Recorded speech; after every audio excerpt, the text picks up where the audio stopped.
Assalamualaikum warahmatullahi wabarakatuh. Teman-teman sekalian, di episode kali ini saya akan melanjutkan tentang variabel dan indikator.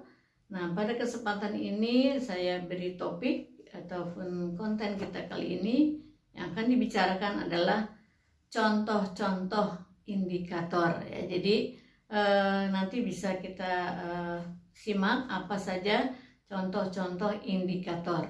Saya akan memberikan contoh beberapa dari disertasi saya pada saat dulu studi S3 itu meneliti tentang kompetensi pendidik PAUD ya di Jawa Barat.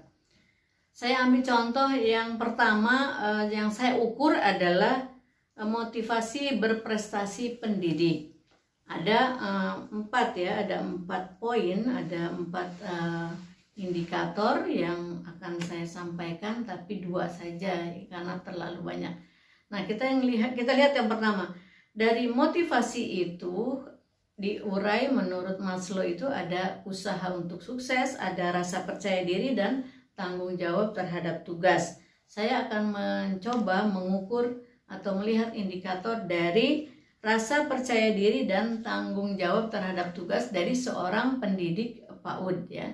Saya lihat pertama nih, untuk teman-teman sekalian akan saya sampaikan indikator motivasi berprestasi yang tinggi dan motivasi berprestasi yang rendah dari subvariabel rasa percaya diri. Contoh yang pertama, motivasi berprestasi rendah, yaitu tidak mampu bersaing secara sehat.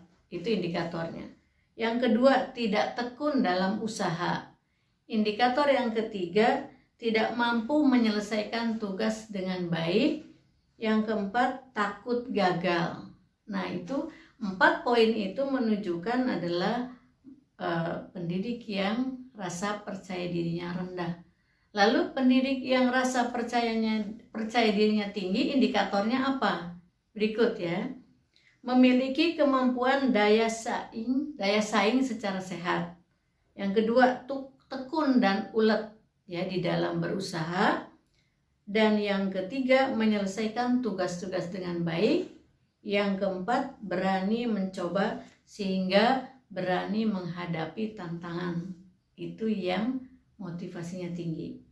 Contoh tanggung jawab terhadap tugas yang indikatornya menunjukkan rendah, yaitu kepedulian terhadap tugas individual rendah.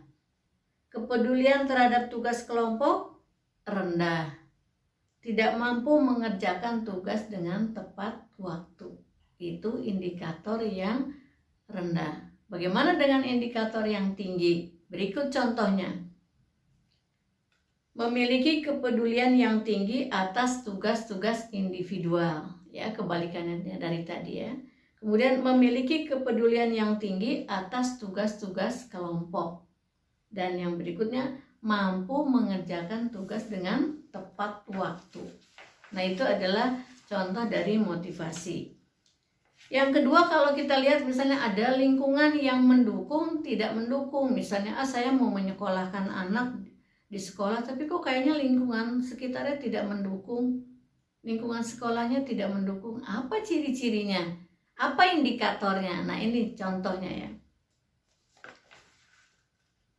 Indikator yang rendah ya, misalnya dari lingkungan fisik dan sosial pendidik. 1.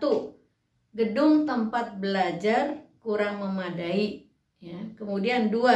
Tidak tersedianya fasilitas belajar dengan sempurna dan yang tidak sesuai dengan kebutuhan anak usia dini. Jadi fasilitas belajarnya tidak sempurna, asal-asalan, kemudian juga tidak sesuai dengan umur anak usia dini. Dan yang ketiga, tidak tersedianya alat permainan edukatif yang dapat dimanfaatkan sesuai dengan tujuan pembelajaran.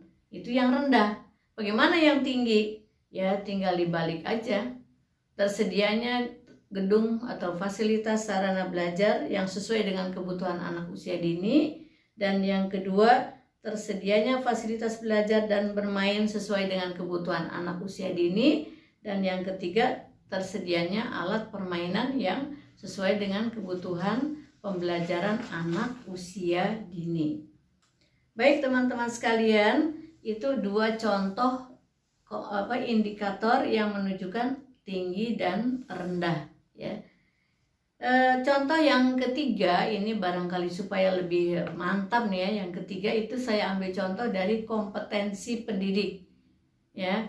Kompetensi pendidik itu ada 4, ada profesional, ada sosial, ada kepribadian, dan kompetensi pedagogi. Pada kesempatan ini saya akan menyampaikan satu aja, yaitu kompetensi profesional. Saya akan bandingkan yang memiliki kompetensi rendah dan kompetensi tinggi. Apa indikatornya? Berikut ya, tolong disimak nanti supaya di dalam menyusun kuesioner teman-teman sudah bisa membuatnya sendiri. Yang pertama, yang rendah itu adalah tidak memiliki kemauan untuk meningkatkan ilmu pengetahuan. Yang kedua, pasif tidak ada usaha untuk meningkatkan kemampuan dan keterampilan. Yang ketiga, kurang mampu di dalam menganalisis karakteristik anak. Yang keempat, kurang menguasai dalam penggunaan metode pembelajaran. Yang kelima, penggunaan alat pembelajaran atau AP tidak sesuai dengan tujuan pembelajaran. Ya. Dan yang kelima, kurang kreatif di dalam mengadakan proses pembelajaran.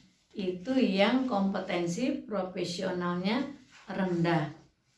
Bagaimana dengan yang tinggi? Ya, yang tinggi itu adalah tentu kebalikannya. 1, memiliki kemauan untuk meningkatkan ilmu pengetahuan. Itu indikatornya. Yang kedua, sangat aktif di dalam meningkatkan kemampuan dan keterampilan mendidik. Jadi ikut pelatihan, ikut latihan ini, latihan itu, ikut seminar dan sebagainya, aktif. Kemudian mampu dan terampil dalam menganalisis karakteristik anak. Jadi di dalam menganalisis karakteristik anak itu mampu ya. Jadi tahu betul bagaimana anak-anak yang mengalami kesulitan belajar, mana yang tidak.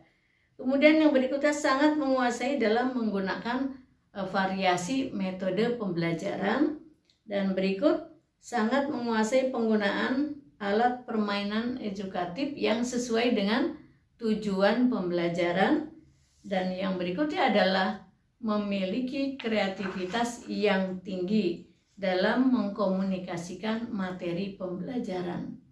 Nah, jadi itulah yang dimaksud dengan ciri-ciri indikator ya. Bagaimana menuangkan dari variabel tadi, 1, motivasi berprestasi pendidik, kemudian fasilitas yang ada di dalam TK atau PAUD, mana yang fasilitasnya rendah, yang tidak sesuai dengan harapan.